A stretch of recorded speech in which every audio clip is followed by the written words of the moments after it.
Okay, so hello everybody. My name is Abhijit Arya, your mentor for law entrance exam. Welcome to our YouTube channel LLB Dreams. Right. So this is our series named Toppers Talk.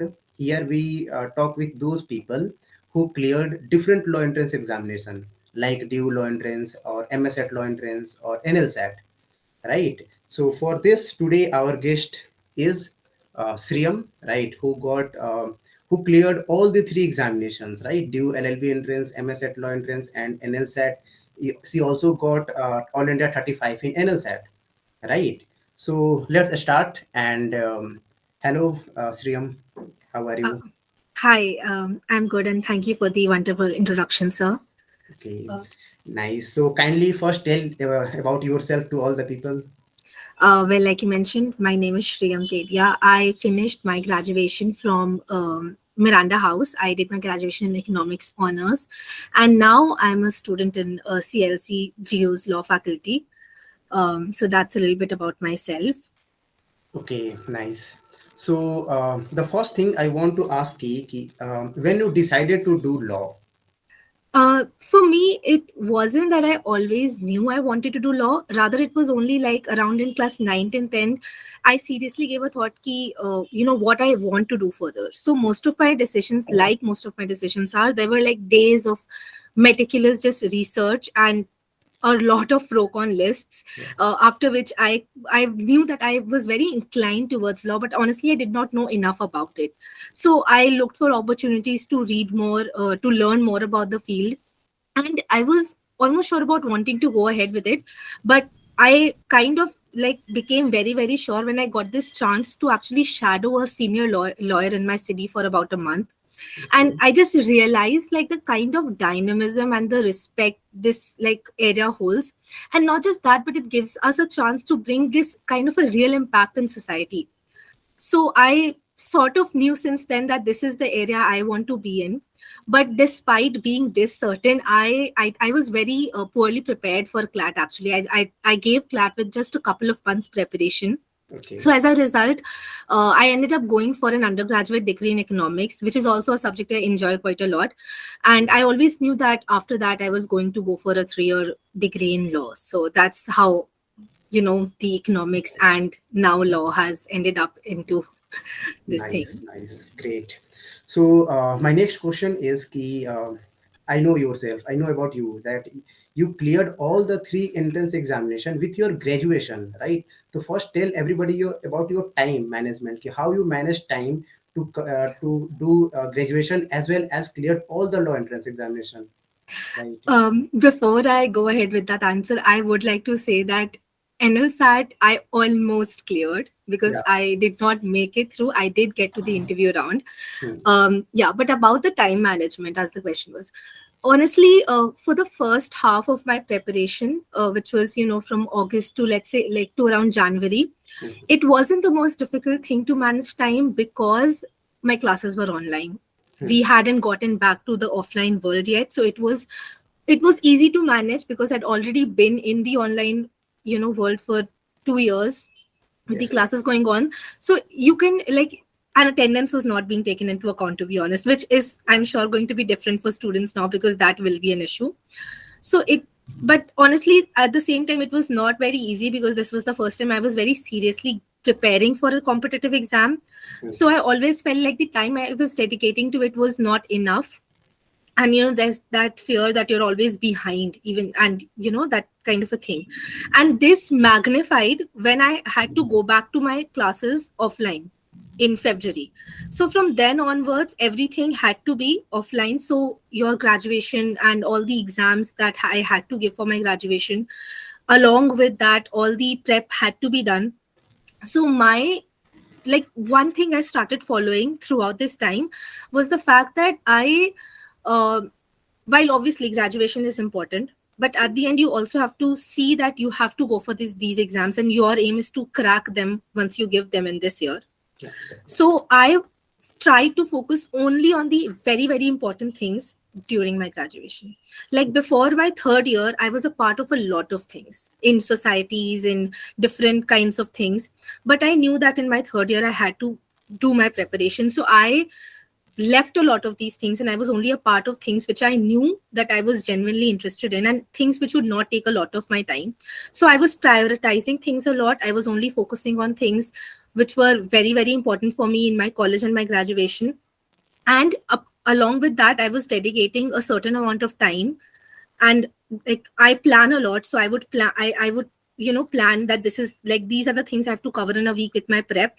So Mhm. I have to do it one way or the other, so I would just kind of prioritize. So honestly, it just comes down to priority. I think the only time I struggled the most were during the semester exams, Yeah, that's because that was the time I just could not give to my prep. It mm, was the first offline exams I was giving after a long, long time. So I had to study for it. I had to do, as good as I could. So after that, I felt a little, like a little like I was off track with my prep. But I think what helped me catch up was the fact that I had a little bit of extra time, because DLLB kept getting postponed. Honestly, all getting the posted, exams right? did. So I could cover that up. But I think it just lies in being able to prioritize. You can't do everything. So you have to kind of know what's more important for you, and just divide your time accordingly, because it will be difficult, but as you go ahead with it, it just works out, Yeah, so definitely. it's kind of So like that. it's all about priority, right? This is what I always used to say, student, ki graduation is like now past, right? You are thinking about future. So Yeah, kindly give more time on your preparation rather than on graduation, right? yeah. So this is the thing. So I think this is the best advice you want to give to all those people who are in their final year and they want to prepare for all these law entrance examination, right? So, okay. So next question is ki the first exam you gave was NLSAT, right? In April. Yeah, yeah. Tell us about NLSAT preparation and how you cleared mains and first one also, objective one also. Yeah, okay. So NLSAT was not something we'd found out about early in the year. It was something we only knew that it was going to happen in December, and the Yeah, exam was in April. yeah. So honestly, there was not a lot of time to actually prepare for it. I always knew I wanted to give it as soon as I found out that NNLU is offering a 3-year course, and I want to do that course. So I was like, yeah, I have to go for it and do my best. But the paper pattern itself is unlike any other 3-year law entrance. You have your, this prelims. It's almost like a UPSC pattern, right? You have UPSC this, pattern, yeah. you're right? You have this objective, and if you qualify that, then you get to that mains part where you have your subjective questions, and then if you qualify, like if you manage to do good enough, then you get the interview. With the objective portion, I actually did not do anything specific, like because I was already preparing for DULLB. Yeah. So I was already preparing, I was already doing legal, polity, current affairs, and all of these things. I was already preparing from the past 4-5 months. So I just had to keep going with it. And those were all the areas which it was going to deal with. I think the tricky part about the first portion of the paper is the English and reasoning. Yeah. That will take a lot of time. Yeah. And that's not something you can just like, it's not just something that you can just like learn from somewhere. It's something you have to practice. Practice. So something which is a little unconventional, I think, but it helped me actually. So US has these law entrance exams. It's called the LSAT. Yeah. Hmm. Yeah. So the material for LSAT could actually be very helpful for the first section of that paper for NLSAT, because those papers, NLSAT had these long, long passages that you had to go through. And Yeah. even the questions were very, very lengthy to actually go through all of that. There was a lot of reasoning involved. Even the current affairs were a part of those questions. So what LSAT has in common with this section of the paper is the fact that LSAT also has these very tricky reasoning questions, very lengthy passages when it comes to English comprehension, and not very direct questions from those comprehensions. You have to really understand what they're trying to say, and you cannot just read parts of the comprehension. You have to read the entire thing to be able to answer those questions. So practicing, and because we do not have enough material for NLSAT as of yet, because it's Yeah. a paper which has only happened once till now, Hmm. Yeah. I think if you refer to maybe sections which deal with English and reasoning in LSAT, I think it could be really helpful. Like you could actually implement a lot of those techniques to answer questions in an LSAT. Coming to the second part of the paper, which is the subjective part, we have to write the 10 legal reasoning questions and the essay. Yes. Yes. So Now, with this section, when it comes to the essay, I think what I did was, and something that you only suggested to me, sir, was the fact that I have to keep, we should write a lot of essays throughout the time, right? Essays on what's going on, because at the end, those are the things they're going to ask us about, right? So just practicing, because you cannot, knowing something is one thing, like you know about a topic, but being able to write convincing arguments about that is a very different thing. So it's a skill that you have to practice. And if you have, especially if you start, a fair bit early, or if you have enough time, and if you constantly kind of just keep practicing the writing skills, I think it will just help you out. Something I also realized while doing the essay is that I thought, I think it was a misconception I had before giving the exam, that the essays would largely be on like legal or polity or maybe law related, you know, areas, which was not the case. One of the topics I got in my three options for essay topics was on gig economy. Yeah. Nothing related to anything I had practiced, but that was the one I had attempted only because I was already doing a degree in economics, so I knew a little bit about that. Yeah. I could form my arguments on that. So it made me realize that you kind of have to keep up with, these major areas of any country, whether it's the economy or, the legal field. So if you kind of read about the developments that are happening, and if you just know about the, like, gig economy is a very popular concept if you Yeah. read a little bit about the economy. Right. So it's kind of like that. So if you keep up, if you read articles, I think the editorials which come in the newspapers like Hindu and all could be very helpful with it. Because if you just constantly read them, you would know a lot about it and you'd be able to just form arguments, right? It's not just an information giving essay. You have to form arguments, to convince someone that this is the case or this is not the case. So that was the thing. Now, the mistake I had made during my NLSAT paper was that I was extremely focused on qualifying the first part, right? Because without qualifying the first part, my paper for the second part would not even be checked. But Yeah. what happened in that was that I gave so much of my attention to the first part that there was not enough time left for the second part. Now, fortunately, I was able to finish my entire paper, but it was just barely done. Like, you cannot, write an essay in 15 minutes. You cannot write 10 legal reasoning questions without really thinking about it, Yeah. Definitely. right? Yeah. So that was the mistake I made. I gave too much of my time to section A. I could finish my party, but I just needed to, do a little more, do a little better with it. So that's what I would say, that you need to do good enough in part A to qualify. That's your goal, Yeah. because Definitely. that's not going to be added to your qualification at the end of it. It's going to be the interview and majorly the part B of the paper. Yeah. And what about writing those 10 answers, which covers, I think every question carry 5 marks, right? Yeah, So yeah. how do you manage to write those 10 answers? Honestly, it that all of that just lies in the reasoning bit of it. You have to Yeah. be able to reason well. So what helps is the fact that I was doing legal, preparing legal. Now, obviously, these exams, the NLSAT exam, if you look at the conditions and all, they specify that you don't actually need to do know law, which I would say that please don't follow that.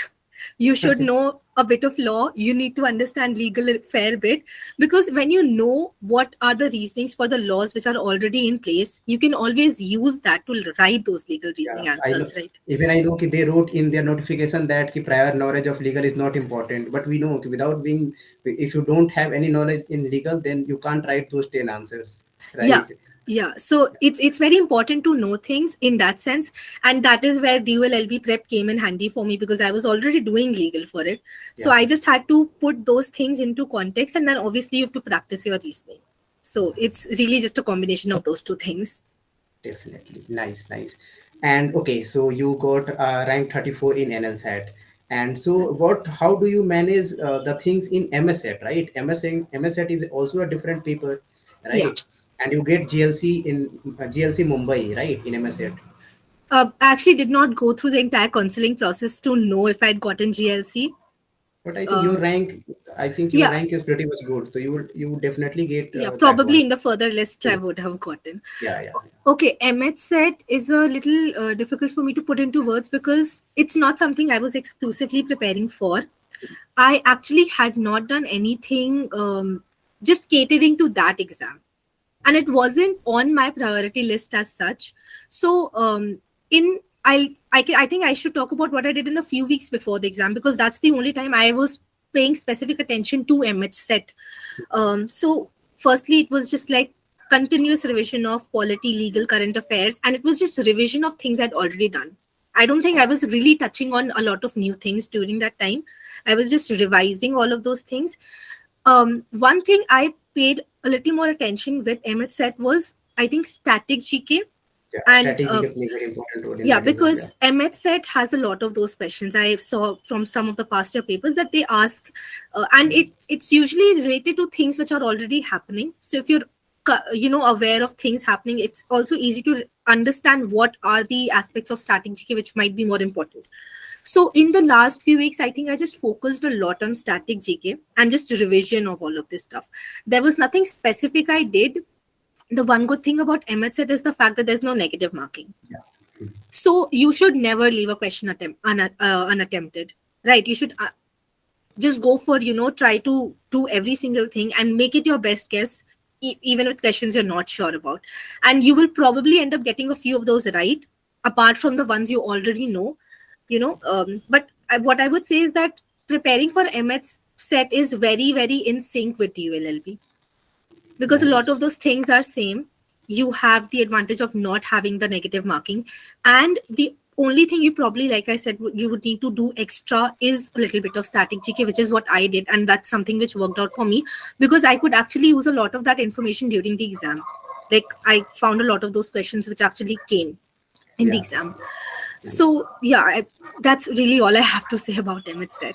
Nice. So it's all about now due right कि due की preparation ही हर जगह काम है right more than 90% चीज़ें due में पढ़ी हुई due लॉन्ट्रेंस के लिए पढ़ी हुई वो एमएसएट में भी काम आई और एनएल And सेट में भी yeah. राइट तो सभी लोग इस चीज़ के लिए बहुत ज़्यादा उत्सुक होंगे कि आपने हर सब्जेक्ट के लिए कैसे प्रिपेयर किया अगर आप ड्यू एलएलबी के लिए राइट तो वन सब्जेक्ट बाय सब्जेक्ट अगर आप बता पाओ तो Yeah.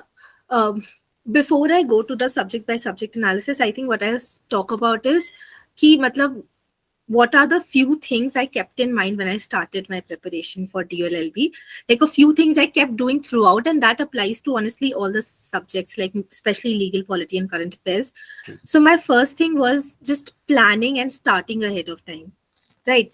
And by planning, I mean, obviously all of us plan. Like, it's not that we're doing our competitive exams without planning, but you have to keep in mind that studying mindless hours without really knowing what you're going for or what you want to get done at the end of the day doesn't make sense. Yeah. So you have to know ki this is what I have to, get done.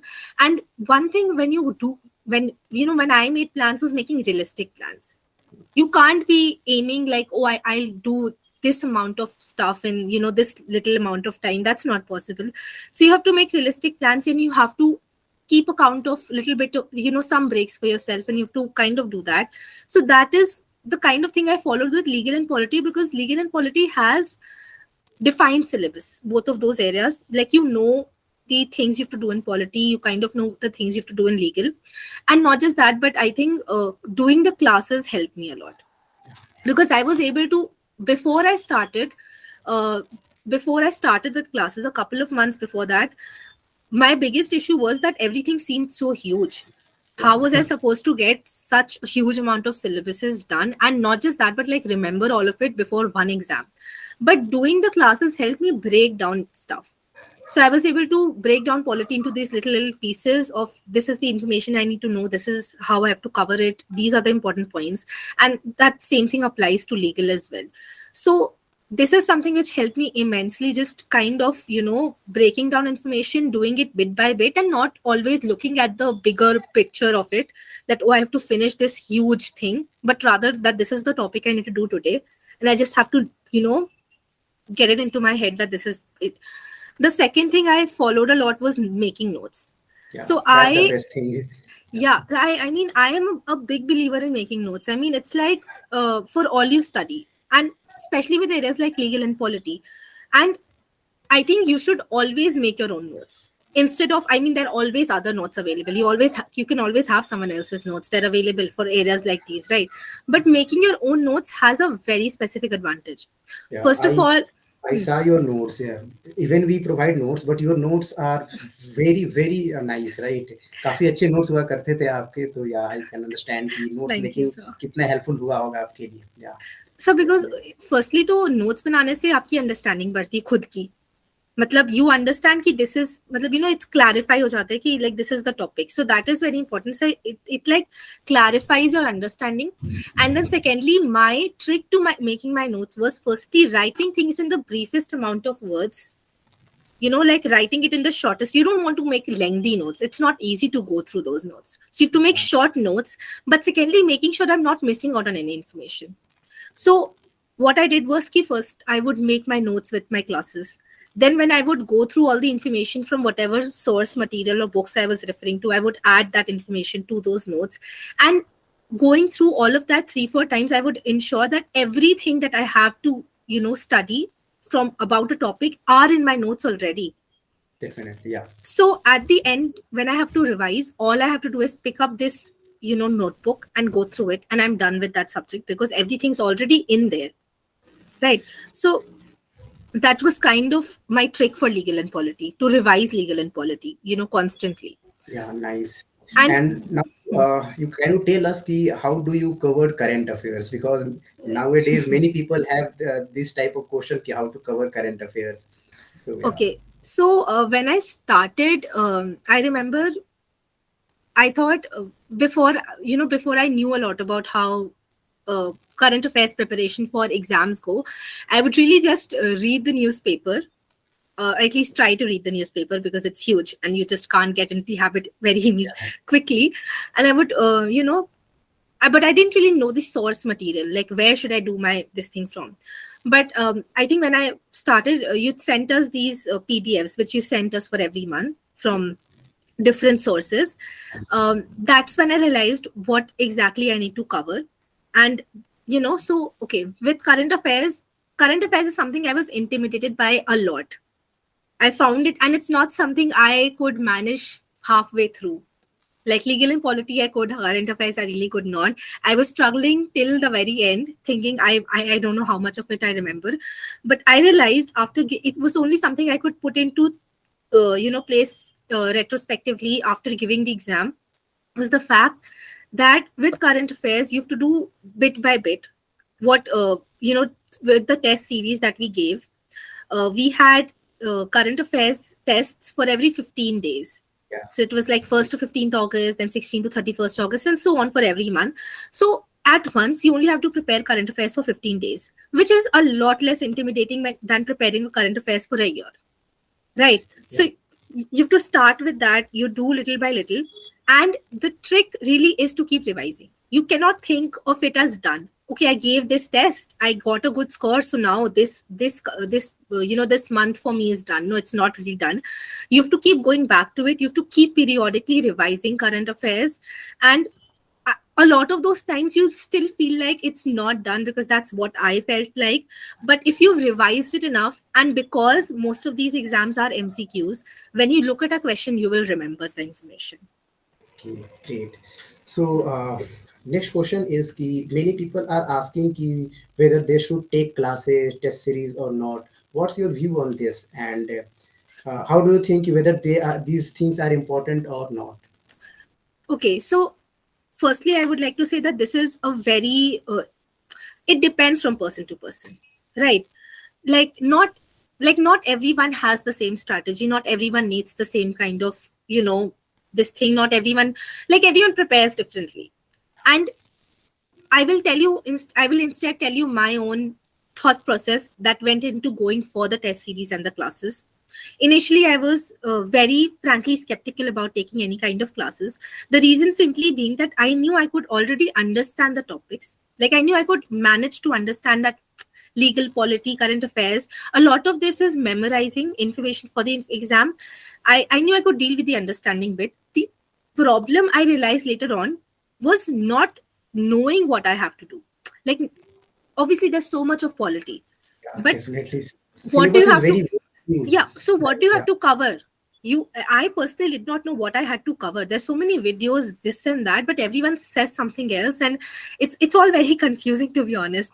So when I joined the classes, my main aim was um to at least know what I'm doing, to to be clear about the syllabus, if nothing else, because I was not very clear about it. There's no specified list of topics given to you, right? You have to kind of know that from the entire constitution, these are the articles which are important for you, and you need to do. So that is something which I think classes, doing these classes, helped me immensely with.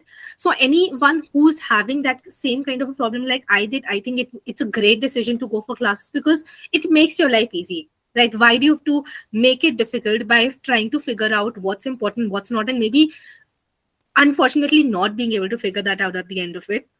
So in that sense, it's easier to go with that, right? And especially if you're someone who has to manage their time, if you're dealing with a lot of things, it's easy knowing what you have to cover than trying to cover everything. And then secondly, I think with the test series is something I think everyone who's preparing for a competitive exam should do. You have to give tests, you have to practice, and it's even better if it's in a test like environment. Yeah, You have to definitely. familiarize yourself. Like I remember the first few tests I gave with from the test series with LLB Dreams, I used to be very nervous about them. Like I would prepare excessively and I would just be very nervous. But very soon enough, after a couple of months in, I would be very relaxed, and I knew that I was prepared, I could do it.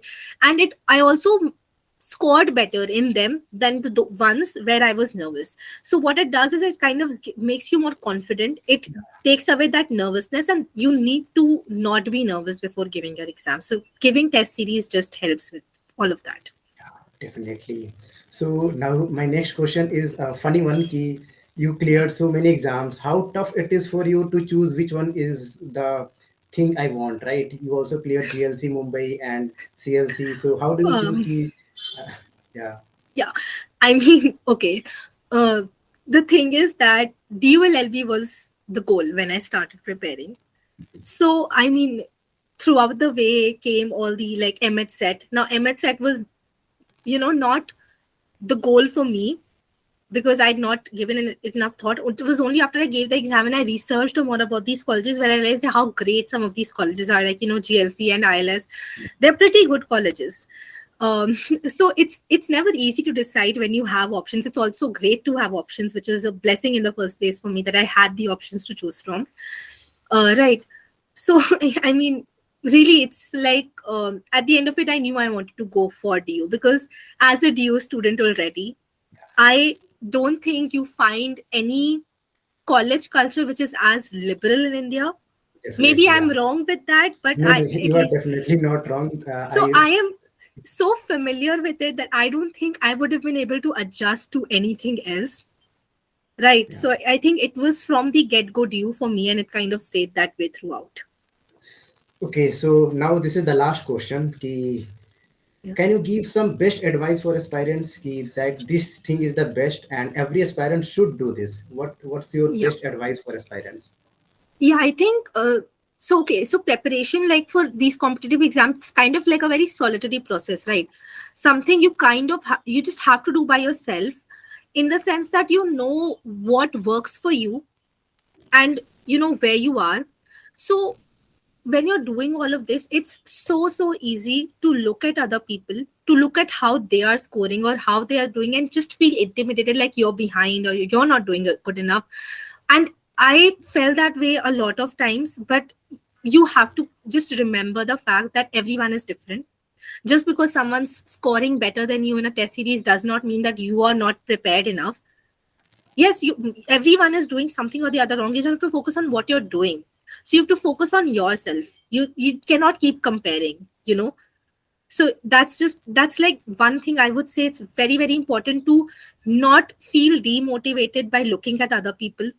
It's never the way to Yeah, go. it means ki target should be to see yourself as your competitor, not others, right? Yeah, you have to keep improving. You have to see, have I improved? Because that is what counts, and not what, like, it doesn't matter what you're doing compared to other people. It matters if you've improved, if you know that you're doing good enough, and you know how you have to prepare. Like, I would only know if I have been able to prepare something and not anyone else. So it's really about how, I look at it and not compare. So it's that's, I think, the one of the most important things. And another thing I would say is consistency. Consistency, yeah. You will fall behind the plans you make. You will maybe, have a lot to, you will have things coming up every once in a while, and whatever it is, you will lose track of your prep every once in a while, is what I mean to say. But you have to keep at it. You have to just be consistent. I would say that 70-80% of your prep is just doing it. You do it for a year, you just keep doing it, and it works out. Hopefully it works out for most people if you just keep doing it. So that's really the two things I would say to anyone. Definitely, nice. काफ़ी अच्छा लगा आपसे बात करके, और उम्मीद है कि ये जो सेशन है ये लोगों को हेल्पफुल लगा होगा, and people definitely get some motivation and definitely get how to do things, right? So first, from LLB Dreams, I want to say thanks to, because you are one of those students who cleared all the examination almost with such a good marks, right? So first of all, thank you, and all the best for your future. Thank you so for the kind words, and I would also say all the best to all the aspirants for the next year and further Def- on. Definitely. Okay, guys, then thank you.